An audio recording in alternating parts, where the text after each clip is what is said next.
Hello guys, welcome to your YouTube channel. आज मैं आपको chapter number 6 methods of wage payment cover कराऊंगी। तो देखिए, एंड तक बने रहना। शायद आज मैं एक ही वीडियो में पूरा कंप्लीट चैप्टर कवर करा दूंगी, वो मेरे मूड पे डिपेंड करता है। बट फिर भी मैं इसी वीडियो में पूरा चैप्टर कवर कराने की कोशिश करूँगी। बेशक ये वीडियो आज लंबी हो जाए, नहीं तो रह जाएगा ये चैप्टर बीच में। तो देखिए, मेथड ऑफ वेज पेमेंट इस चैप्टर में ना मेनली कैसे आता है टाइप्स मैं एक बार आगे बताऊंगी। पहले मेथड समझिए। वेज पेमेंट होता क्या है। वेज पेमेंट ना डिफरेंट मेथड से आपको एक चीज़ क्लियर होगी। यहाँ पे इस चैप्टर में ना मेथड्स की बात करेगा। मेथड्स कैसे, कौन से मेथड अडॉप्ट करे, रेम्यूनरेशन मतलब ऐसे कौन से मेथड हम अडॉप्ट करें जो हम अपने लेबर को सैलरी पे कर पाए, और वो ऐसे होने चाहिए जो हमें फ़ायदा तो दे दे और लेबर को भी फ़ायदा दे, उनके लिए भी हेल्पफुल हो और हमारी प्रोडक्टिविटी भी इंक्रीज़ हो, और जिससे प्रोडक्टिविटी इंक्रीज़ होने से हमारे प्रोडक्ट की कॉस्ट कम आए।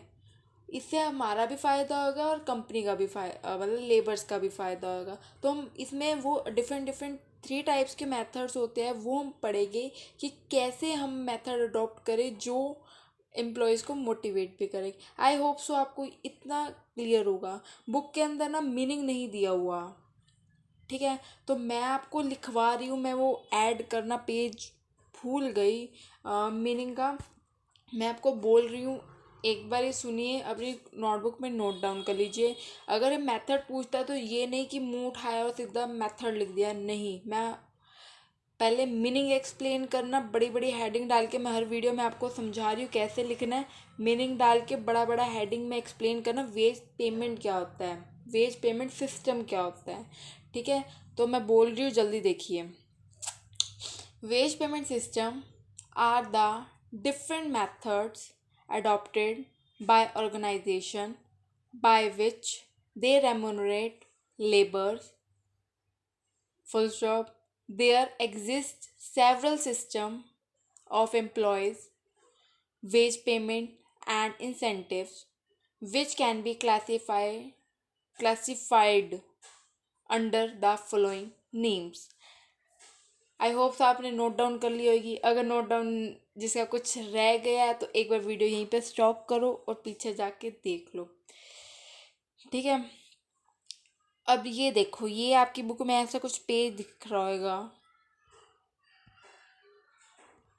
दिख रहा है आपको। ये नहीं करना, ठीक है। इसको सिर्फ सिर्फ और सिर्फ क्या करना है, रीड करना है। Read only, note to learn. इसको सिर्फ एक बार सिंपल वर्ड में पढ़ लेना। मैं आपको दिखा देती हूँ, मैंने यहाँ पे ना हिंदी में भी लिखा हुआ है। एक बार बस उसको सिर्फ अंडरस्टैंड कर लेना, मैं पढ़वा नहीं रही। आपको एक बार नोट डाउन करना है तो देख लो, मैंने हिंदी में लिख रखा है इसका अंदर है क्या। स्क्रीनशॉट लेना तो स्क्रीनशॉट ले लीजिए, मैं नहीं पढ़वा रही। जस्ट आपको रीड ओनली करना है, क्योंकि आपको चैप्टर का ओवरव्यू लेना है इसमें, ओके। अब नेक्स्ट टॉपिक आता है,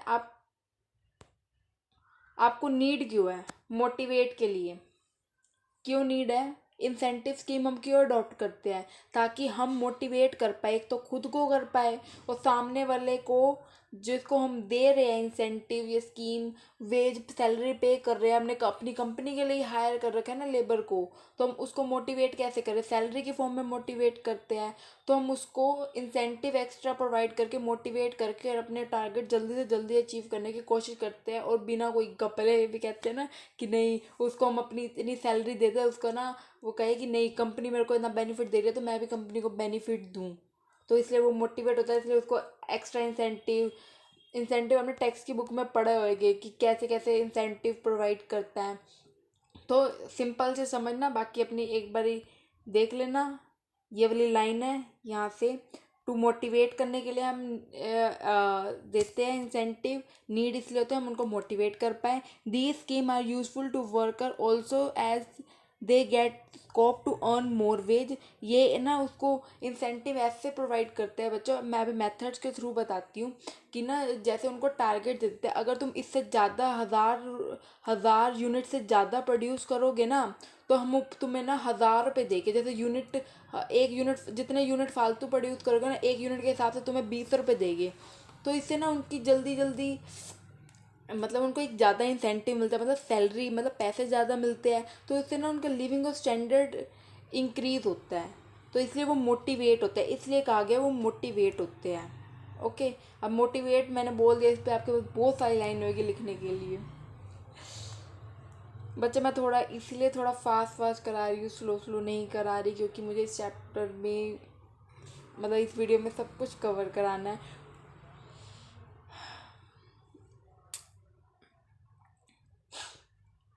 देखिए नेक्स्ट टॉपिक आता है factor for selecting incentive scheme, sorry marker.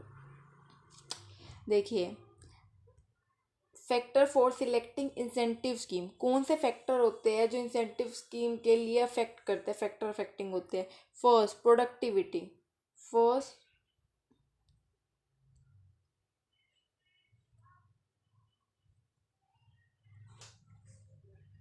First productivity, productivity कैसे, अगर जितना ज़्यादा प्रोड्यूस करोगे, अभी ऊपर कहा ना, जितना ज़्यादा आप टारगेट, अगर 1000 पे उन्होंने 1000 यूनिट सेटअप किया, अगर उससे ज़्यादा तुम प्रोड्यूस करते हो तो तुम्हें इंसेंटिव उसके हिसाब से मिलेगा, तो ज़्यादा आपको वो पे करेंगे यूनिट के हिसाब से। सिंप्लिसिटी, आपको ना ऐसा इंसेंटिव स्कीम का मेथड अडॉप्ट करना चाहिए जो इजीली अंडरस्टूड हो जाए, किससे, वर्कर। मतलब तुम इतना मुश्किल से समझ कैलकुलेशन कर दो कि हम इससे मल्टीप्लाई करेंगे, तुम इतने करोगे तो हम तुम्हें 3 से मल्टीप्लाई करेंगे, फिर 4 से कर देंगे, फिर उसको डिवाइड कर देंगे। तो लेबर इतने एजुकेटेड नहीं होते कि वो आपके इतने टफ से टफ कैलकुलेशन समझ पाए। तो ऐसा करो कि इतना सिंपल होना चाहिए मेथड जो वर्कर को इजीली समझ आ जाए कि कैलकुलेशन कैसी है। ठीक है। कॉस्ट रिडक्शन, कॉस्ट रिडक्शन कैसे, कॉस्ट रिडक्शन ऐसे हो जाएगी बच्चों, अगर देखो वो बच्चे मतलब एम्प्लॉयज़ ज़्यादा से ज़्यादा प्रोड्यूस करेंगे और इसे ज़्यादा से ज़्यादा लोगों तक पहुंचा पाएंगे, उससे ना एक तो प्रोडक्शन ज़्यादा होने से कॉस्ट कम आएगी, तो कॉस्ट कम आने से तो वो अपने प्रोडक्ट का प्राइस भी तो कम सेल मतलब सेल कह रही हूँ, कम सेट करेंगे, तो इसलिए उनके प्रोडक्ट ज़्यादा सेल होएंगे। तो समझ आया, यहाँ पे ये लिखा हुआ है simultaneously production increase reduce the cost of production. Okay, better, एक सेकेंड होल्ड करना बच्चों। बेटर लेबर साइकोलॉजी में ये कहता है यहाँ पे बच्चों मैंने लिख भी रखा है, आपको पता हो ना, मैंने यहाँ पे पेंसिल से ना लिख दिया था कि सिंपल लैंग्वेज में कई बच्चों को बुक में समझ नहीं आता, तो इसलिए मैंने मार्क बुक में ही लिख देती हूँ मैं, बेस्ट नोट्स होते हैं ये। बेटर लेबर साइकोलॉजी का मतलब यहाँ पे ये है कि हेल्थ, मतलब हमें ना ये नहीं कि हम लेबर को कहे कि तुम अपने टारगेट अचीव करने के चक्कर में हम उनसे ना इतना इतना ज़्यादा काम कराने लग जाए। इसका मतलब ये नहीं होगा कि हम कहें कि नहीं तुम 8 घंटे की जो एक मिनिमम टाइम सेटअप होता है लेबर को करना है वो 12 12 घंटे काम करे, नहीं, उससे ना उसकी हेल्थ पे अफेक्ट पड़ेगा। हम ऐसा भी नहीं करना, माना 1 घंटा फालतू हो गया तो इनफ होता है, 1 घंटा 2 घंटा, लेकिन उसके जैसे ही ज़्यादा ज़्यादा काम करेगा उसकी भी तो बॉडी वीक होती जाएगी ना, तो इसलिए उसकी हेल्थ का भी ध्यान रखना है। अब तो ये हुई मोटी मोटी बात ऊपर से, वैसे ये आता होता नहीं है बट मैंने आपको फिर भी बता दिया कि आपको मीनिंग क्लियर हो जाए कि यहाँ पे वेज पेमेंट क्या है। वैसे मैंने मीनिंग बोल भी दिया है, उसमें आ जाएगा, फिर भी मैंने आपको एक्सप्लेन कर दिया। अब आती है मेन टॉपिक की बात। मेन टॉपिक में यहाँ पे क्या कह रहा है यार, एक मार्कर, एक सेकेंड, आज मार्कर का काम करने का मन नहीं है इसीलिए ना प्रेस ही नहीं हो रहा। तो देखो अब तो ऊपर वाला पढ़ लिया, आता किस टाइप का क्वेश्चन है मैं एक्सप्लेन करूं, कैसे क्वेश्चन पूछा जाता है। ये या तो डायरेक्टली पूछा जाएगा, ये हर यूनिवर्सिटी का अपने 15 मार्क्स 14 या 16 मार्क्स के अकॉर्डिंग आता है, या तो डायरेक्टली पूछ देगा ये कि हमें एक्सप्लेन करो, या तो फिर क्या कहेगा, आएगा तो इसमें से कोई भी एक पूछ लेगा। इसके अंदर ये छोटा मोटा मत समझना बच्चों इसे कि भाई ये 4 ही तो है, इसके अंदर बहुत सारे टाइप है। जिस बच्चे ने बुक उठा के देखी है ना, कसम से उसको सब पता होगा कि ये अंदर, इसके अंदर कितने कितने टाइप्स हैं, पता है ना तुम्हें। तो आएगा तो या तो पूरा पूछेगा, या पूछेगा तो इसमें से कोई एक उठा के पूछ लेगा, पता चल जाएगा लिखना क्या है क्या नहीं लिखना। तो चलो देखो हाँ, तो फिर मैंने अब इसमें से भी बता दिया, और इसके अलावा एक और चैप्टर था, मे बी फिफ्थ या सेवन्थ चैप्टर है इसके। हाँ, फिफ्थ चैप्टर है, सिक्स चैप्टर है ना, फिफ्थ चैप्टर में आइडल टाइम ओवर टाइम वाला, वो मैंने उसकी भी एक कंप्लीट वीडियो बनाई हुई है। अगर आप इसके अलावा वो कर रहे हो तो वो भी देख लेना। दोनों ही इजी है एज़ कम्पेयर टू, बट इसमें ना यहाँ पे इस चैप्टर में सिर्फ एक ये पोर्शन आ जाता है जो आपको थोड़ा डिफ़िकल्ट और थोड़ी प्रॉब्लम क्रिएट कर सकता है। अदरवाइज ये भी बहुत ईजी है, इसमें सिर्फ इतना ही पढ़ने वाला है, उसमें सिर्फ ओवर टाइम, लेबर टाइम और वो पढ़ने वाला है। तो उसका लिंक लिंक नहीं डाल रही कहीं भी, वहीं पे जाके देख लेना, सर्च कर लेना आइडल टाइम ओवर टाइम करके, तो आपको दिख जाएगा। ठीक है, और अगर जिस बच्चे को इससे पिछले 5 साल के क्वेश्चन पेपर चाहिए हो ना कोर्स से रिलेटेड, मेरे को कमेंट बॉक्स में मैसेज कर देना, मैं डाल दूंगी। इस वीडियो में मैं लिंक डिस्क्रिप्शन में ना फिर मैं ऐड कर दूंगा, किसी को चाहिए हो तो बता देना। इस बुक की भी चाहिए हो तो वो भी बता देना, मैं लिंक डाल दूंगी। क्योंकि ना मैंने पिछले 3-4 वीडियो बनाई है, मैंने उसमें कह तो दिया मैं डिस्क्रिप्शन में लिंक ऐड कर दूंगी, तुम्हें मिल जाएगा, लेकिन ना मैं कर नहीं पाती एक्चुअली ना, मेरे को बहुत ज़्यादा टाइम लगता है। वीडियो मेरा इतना बहुत आजकल बहुत ज़्यादा बिजी शेड्यूल है बहुत। तो देखिए अब ये बहुत बातें होगी। ठीक है, अब एक एक करके पढ़ते हैं। फर्स्ट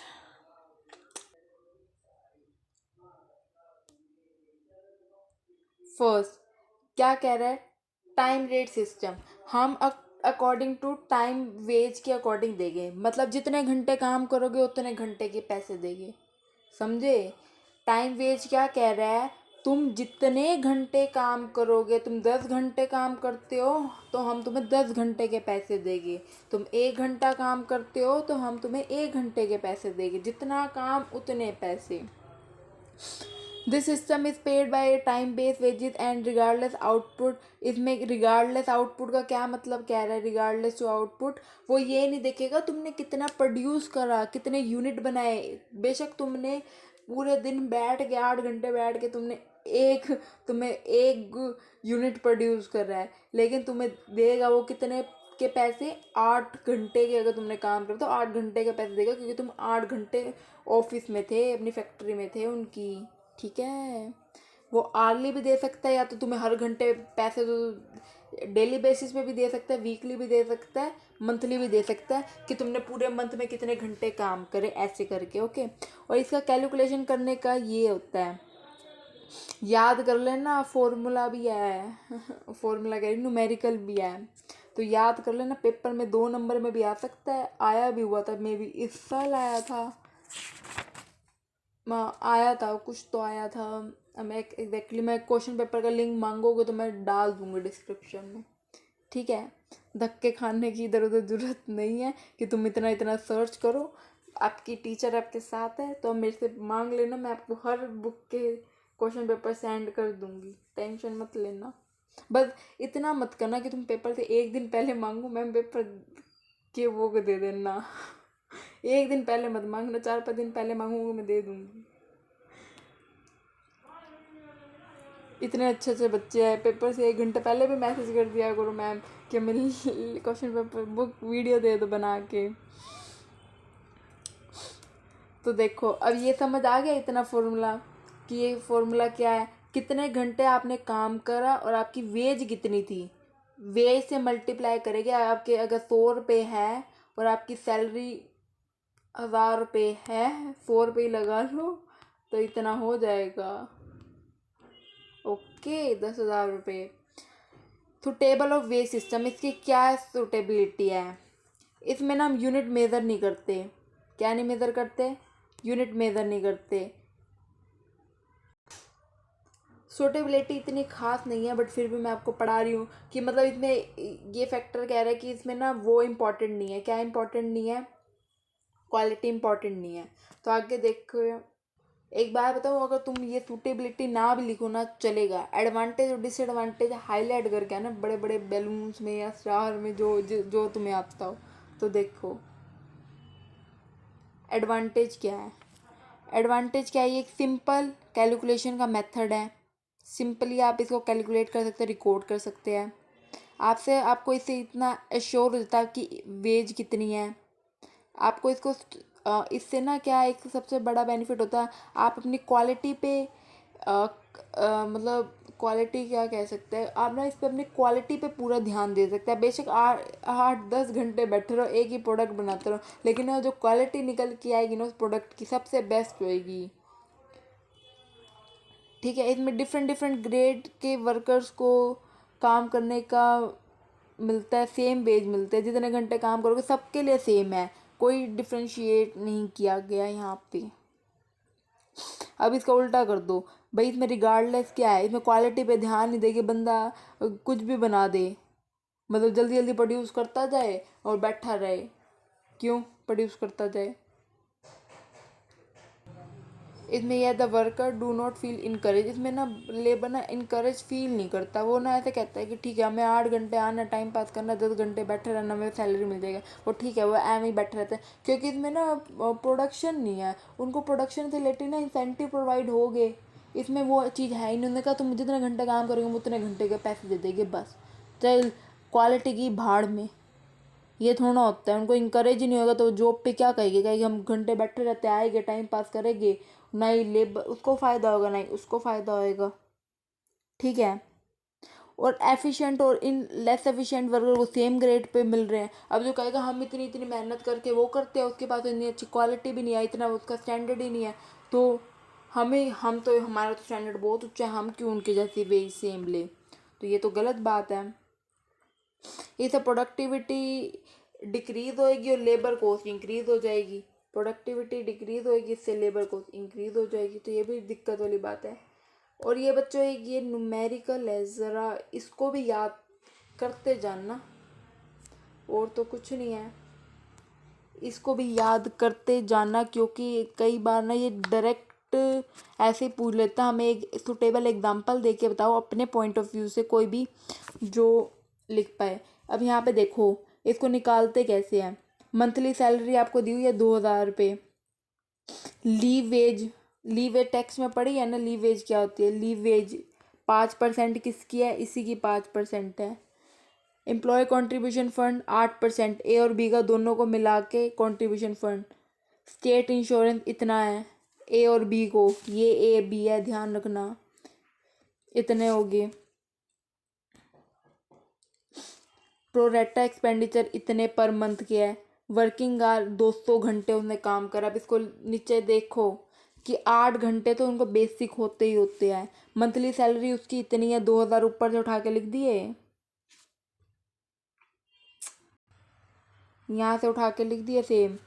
अब 5% करो 2,000 का लीव सैलरी, ऐड करना इन सबको, 2,000 का 5% करोगे तो 100 रुपये आएगा। ठीक है, 8% करो इन दोनों का, इन दोनों का 8% करके, इन दोनों का 8% करके ए और बी का लिख दो, इतना आ जाएगा। ये करा हुआ है यहाँ पे 2,000 प्लस 100 रुपये ऊपर ए और बी का। फिर अगले में क्या है? एम्प्लॉय कॉन्ट्रीब्यूशन स्टेट इंश्योरेंस, उसका 2.5% था, एक ए और बी का ही था तो वो लिख दिया। समझ आया? और अब लेबर का क्या था? ये ई पार्ट प्रोरेटा एक्सपेंडिचर थे 1, इतने आपको बुक में दिए हुए थे, अब वो लिख दिया। अब इन सब को ऐड कर दिया, टोटल कॉस्ट इतनी आई। समझ आया?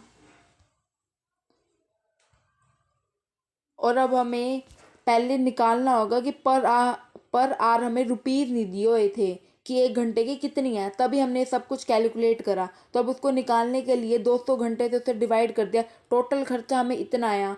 मैथ पढ़ी है ना कि जितना खर्चा आता है उसे आर से कर लो, पहले 1 घंटे की निकाल लो, फिर उससे मल्टीप्लाई कर दो। सीख रखा ना 6 क्लास के बच्चे, 4th क्लास के बच्चों को भी आता है क्योंकि मैं पढ़ाती हूँ ना जूनियर से लेके सीनियर तक, तो लेक्चर्स होते हैं मेरे, तो वहाँ पे भी आप 4th क्लास में उनका एक चैप्टर आता है, वहाँ पे पढ़ाया जाता है। 6 क्लास में भी, 10th क्लास में भी आते हैं ये चीज़ें।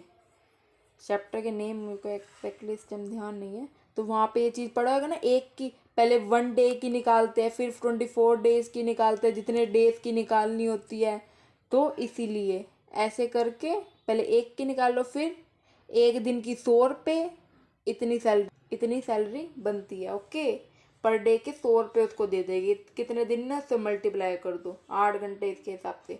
आई होप आपको एक क्लियर होगा। मेरे को बनानी ही पड़ेगी दूसरी वीडियो, है ना। अगला पेमेंट सिस्टम मैं इसी में कराऊंगी, बड़ी हो जाएगी video. High wage rate. High wage rate क्या होता है? हाई वेज रेट होता है कि नॉर्मल से ज़्यादा पे करना। जितना उसने प्रोड्यूस करा है, जितना हमारा फिक्स है, हमने सोच रखा है हमें इतना पे करना है, उससे ज़्यादा अगर हम पे कर रहे हैं तो वो होता है हाई वेज रेट। अपनी जितने फिक्स ओवरहेड है, ओवरहेड मतलब खर्चे होते हैं इंटर, उससे ज़्यादा। ठीक है। ग्रेजुएटेड टाइम रेट, जो मेरिट लिस्ट से ज़्यादा, जो हमने सोच रखा है ना उससे भी ज़्यादा अच्छा करेगा तो उसको, जब मेरिट लिस्ट क्या होता है, जिसका ज़्यादा अच्छा होगा ना उसको ज़्यादा, जिसका कम अच्छा होगा उसका कम। ठीक है। ग्रेजुएटेड वह होता है जिसको मेरिट लिस्ट में आएगा ना, जो इन दोनों कैटेगरी में जो आएगा कोर्स से, जिन्होंने ज़्यादा अच्छी परफॉर्मेंस करी होगी ना उसको ज़्यादा, जिसने कम करी होगी उसको कम। और इसमें डिफरेंशियल किसके बेस पे? स्टैंडर्ड के बेस। जिसकी क्वालिटी अच्छी होगी उसको ज़्यादा, जिसकी क्वालिटी कम होगी उसको कम। जिसको एक बार समझ नहीं आया ना, वीडियो रोक के फिर सुन लेना, समझ आ जाएगा। इतना बड़ा कुछ था नहीं, मैंने हिंदी में भी लिख रखा है, वो पढ़ लेना, सिंपल सी लैंग्वेज में लिख रखा है। अगला आता है payment by result. Piece rate system भी कहा जाता है इसको। पेमेंट बाय रिजल्ट को पीस रेट सिस्टम भी कहा जाता है। मोस्टली पीस रेट सिस्टम से ही आता है, बट बाय चांस 1% हो सकता है कि एग्जामिनर का क्या मन करे क्या दे दे, तो इसलिए ध्यान रखना। पेमेंट बाय रिजल्ट और piece rate system are same thing, is same thing. Okay. अब इसमें है कि हम जितना प्रोड्यूस करेंगे उतना ही पे करेंगे, चाहे उसको जितना मर्जी टाइम लगे, अनलिमिटेड टाइम। सबसे सिंपल लैंग्वेज में लिख के आई हूँ मैं इस बारी। तुम्हें कई अपनी कॉपियाँ बनाने की, नोट्स बनाने की जरूरत नहीं है, ये बुक में ही लिख लेना ऐसे का ऐसे, और पेपर में समझ आ जाएगा। जितना प्रोड्यूस करेंगे उतना पे करेंगे, लेकिन जितना मर्जी। इसमें टाइम के कोई वो नहीं है कि आप कोई फिक्स टाइम के हिसाब से पे करेंगे। टाइम वाला फर्स्ट मेथड पढ़ ले, सेकंड में क्या है? Piece rate. जितने प्रोडक्ट, जितने यूनिट आप प्रोड्यूस करोगे उतना ही पे करेंगे, चाहे बेशक तुम्हें पूरी 24 घंटे काम करना पड़े। जितना प्रोड्यूस उतना ही काम। ठीक है। सूटेबिलिटी मेरे अकॉर्डिंग मत करो, आगे एडवांटेज देखो। एडवांटेज में क्या है? इसमें इनिशिएटिव और इंसेंटिव, या इससे बंदे मोटिवेट हो गए। अगर हम जितना ज़्यादा प्रोड्यूस करेंगे ना, उनके अंदर लगन होगी कि हम जितना ज़्यादा प्रोड्यूस करेंगे ना उतना ज़्यादा हमें मिलेगा। हाँ, मैं एक चीज़ बताना भूल गई ऊपर, तुमने भी नहीं पूछा। ये क्या मैंने पढ़ा है? तुम्हें पूछोगे नहीं? क्लासिफाइड पढ़ाई कितनी कैटेगरी में क्लासीफाई है? हाई वेज रेट, ग्रेजुएटेड और डिफरेंशियल टाइम रेट वेज, ये 3 कैटेगरी में टाइम रेट क्लासीफाई है। पूछ लिया करो भाई, मेरे को भी ध्यान नहीं रहा, ऐसी मैं पढ़ाती की। क्लासिफिकेशन आ जाए ना 2 नंबर में ही आएगी तो यहाँ पे 3 चीज़ें लिखाना। सुटेबिलिटी रहने दो। Advantage, initiative, incentive to the worker to produce more. इनसे इनिशिएटिव देते हैं, उनको इंसेंटिव देते हैं जिससे ना वो और ज़्यादा प्रोड्यूस करें। उनको ना इसमें प्रोडक्शन के लिए मैंने एग्जांपल भी दिया, अगर उसके ऊपर ना, अगर जितने ज़्यादा प्रोड्यूस करेंगे ना उसके हिसाब से तुम्हें ज़्यादा पे करेंगे। सॉरी, मेरे को ना बहुत नींद पे आई है। प्रोडक्टिविटी इंक्रीज, इससे क्या होगी? प्रोडक्टिविटी इंक्रीज हो जाएगी और उनकी पर यूनिट कॉस्ट कम हो जाएगी। लिटिल वेस्टेज ऑफ टाइम, इसके सबसे बड़ी एडवांटेज है। इसकी सबसे बड़ी एडवांटेज है, इसमें ना टाइम कम से कम वेस्ट होगा। उनको ना ये होगा कि हम टाइम वेस्ट नहीं करते, हम ना फटाफट प्रोड्यूस कर लेते हैं। और आप ना ये वाला point, little wastage of time ना आप उसमें भी लिख सकते हो, टाइम रेट में, कि वो ना टाइम, इसमें वेस्ट, वहाँ पे वेस्टेज लिख सकते हो, क्योंकि वो प्रोड्यूस तो करेंगे नहीं, टाइम वेस्ट करते जाएंगे। हमने तो इतने घंटे काम कर लिया, बेशक वो सोचते रहे, फिर उन कंपनी को तो पे करना ही पड़ेगा। तो आप वहाँ पे भी लिख सकते हो ये पॉइंट। लेस सुपरविज़न, इसमें ना सुपरविज़न की कम नीड होएगी। क्यों कम नीड होएगी? उनको खुद को ही पता है कि हमें ना ज़्यादा से ज़्यादा काम करना है और अपने लिए ज़्यादा पैसे कमाने हैं और अपना लिविंग स्टैंडर्ड इंक्रीज़ करना है, और इससे ना कैलकुलेशन करने में भी बहुत आसानी होती है। अगला क्या आता है डिसएडवांटेज। इसमें ना क्वालिटी पे स्ट्रिक्ट कंट्रोल चाहिए। क्यों चाहिए भाई, वो जल्दबाजी कर करके बना रहे हैं पैसों के लिए, वो क्वालिटी में अनबंड कुछ भी बना देंगे। तो इसलिए बेटर उन पे स्ट्रिक्ट कंट्रोल चाहिए कि नहीं, कि वो अपनी ज़्यादा प्रोड्यूस करने के चक्कर में क्वालिटी को ना ख़राब कर दे। बिस्किट बनाने उसमें थप थप के आटा डाल दे, चीनी डालना भूल जाए, कुछ ऐसा जल्दबाजी में कर दे, कुछ नहीं। तो उसके लिए स्ट्रिक्ट कंट्रोल चाहिए। और अगर बार बार कॉन्टिन्यूसली काम करते रहेंगे तो उनकी हेल्थ पे नहीं इफेक्ट पड़ेगा, कहीं ना कहीं उनकी हेल्थ भी तो डैमेज होएगी, होएगी ना। तो अगर वो बार कॉन्टिन्यूसली मशीन चलती रहेगी तो उनकी मशीन भी टूटेगी नहीं कंपनी की, उनको जल्दी जल्दी बदलवाने को नहीं होगा कि नहीं हमारे ये पुर्जा टूट गया मशीन का, हमारा ये पार्ट टूट गया, ये टूट गया, आए दिन ये हो रहा है वो हो रहा है। क्यों हो रहा है? क्योंकि लेबर कॉन्टिन्यूसली पैसा कमाने के लिए कंपनी का नुकसान कर रहे हैं, फटाफट मशीन चला रहे हैं। चलो भाई जल्दी करो। आई होप आपको ये पॉइंट्स क्लियर हो गए बच्चों। देखो आगे क्या है, ये उनकी अनहेल्दी एटमॉस्फेयर क्रिएट हो जाता है। क्या हो जाता है? अनहेल्दी एटमॉस्फेयर क्रिएट हो जाता है, क्वालिटी का यूज़फुल हेल्प नहीं होता। तो ये स्पॉइलेज और डिफेक्टिव गुड्स निकलते हैं, जो बनाए या ना बनाए एक ही बराबर है भाई, कंपनी का तो नुकसान हो ही गया। ठीक है। अब जैसे वो आपने क्लासीफाई करे थे ना, हाँ, जैसे आपने वो क्लासीफाई करे थे ना, वैसे पीस रेट भी क्लासीफाई है, सेम सेम में ही है। उसमें पहला क्या था? High way high sorry high wage rate था, इसमें स्टेट पीस रेट है। Piece rate with graduated time differential, ये वैसे ही है, हल्का बहुत अलग है लेकिन मतलब सेम ही है। स्टेट वेज में क्या है, स्टेट पीस रेट में क्या है, इसमें आपको सिंपल कैलकुलेशन करने की बस ये फॉर्मूला लिखा ना, ठीक है। जितना प्रोड्यूस करोगे उसके पर यूनिट के हिसाब से आपको पे किया जाएगा। स्टेट मतलब सीधा एक ही फॉर्मूला लगता है, आगे पढ़ने की कोई ज़रूरत नहीं है। ठीक है। अगला आता है piece rate with graduated time rate. Time के अकॉर्डिंग वेज मिलेगी और प्रोडक्शन के अकॉर्डिंग भी, मतलब टाइम और प्रोडक्शन के अकॉर्डिंग दोनों वेज मिलेगी। कैसे वो मैं बता रही हूँ, सुनो अब। देखो यहाँ पे लिखा हुआ है worker is paid the graduated wage according to time rate as plus sorry plus a piece rate payment for unit above the minimum requirement. एक ना वो मिनिमम रिक्वायरमेंट सेटअप कर देते हैं, अगर तुमने इतना प्रोड्यूस कर लिया ना, मतलब इतना तो फिर हम तुमने इतने यूनिट प्रोड्यूस कर लिए ना, तो हम ना तुम्हें इतना मतलब तुम्हें इतने यूनिट के हिसाब से हम तुम्हें प्रोडक्शन के हिसाब से देंगे तुमने कितने यूनिट प्रोड्यूस करे, और इसके बाद हम ना टाइम वेज कंसीडर करना स्टार्ट कर देंगे। जैसे कि पहले मैं एग्जांपल देती हूँ, अगर 8 घंटे का ना एक मिनिमम ना लेबर का वर्किंग आवर होता है, तो 8 घंटे में जितना मर्जी प्रोड्यूस करो, हम प्रोडक्शन को देखेंगे नहीं, तुमने पीस वेज को देखेंगे ही नहीं। 8 घंटे हम देखेंगे, तुम्हें इतना तो वेज पे करेंगे करेंगे। उसके बाद 8 घंटे के बाद तुम्हारी ड्यूटी ओवर होने के बाद ना तुम्हें हम एक इंसेंटिव के तौर पे देते हैं कि तुम 8 घंटे के बाद ना जितने प्रोडक्ट प्रोड्यूस करोगे ना उसके अकॉर्डिंग हम पे करेंगे। यहाँ पे ये एग्जांपल बिल्कुल सूट करेगा। ओके। डिफरेंशियल पीस रेट, जितना आपका स्टैंडर्ड अच्छा होएगा, जितना एफिशिएंट आप प्रोड्यूस करोगे उसके अकॉर्डिंग हम पे करेंगे। लिखा भी यही हुआ, देख लो भाई स्क्रीन पे। कुछ ज़्यादा गंदा होगा, मैंने बोला देख लो स्क्रीन पे ये ये वाली लाइन पढ़ लेना। ओके। अब इसमें भी ना ये कुछ टेलर के ये दो मेथड है जो इसके अंदर क्लासीफाई है, इसके डिफरेंशियल पीस वेज के अंदर, कि टेलर डिफरेंशिएट करता है। क्या डिफरेंशिएट करता है कि हम ना टाइम मोशन और फ्रेचुटी स्टडी करते हैं, कि क्या कह रहा है, टाइम मोशन फ्रेचुटी के बिहाफ पे टेलर कह रहा है फर्स्ट, ये क्यों कह रहा है कि ताकि हम ना लेबर की वर्किंग एफिशिएंसी इंप्रूव कर पाए। क्यों, क्या क्या दो रेट सजेस्ट करे उसने, कि हायर वेज पे करते हैं more than a fix standard.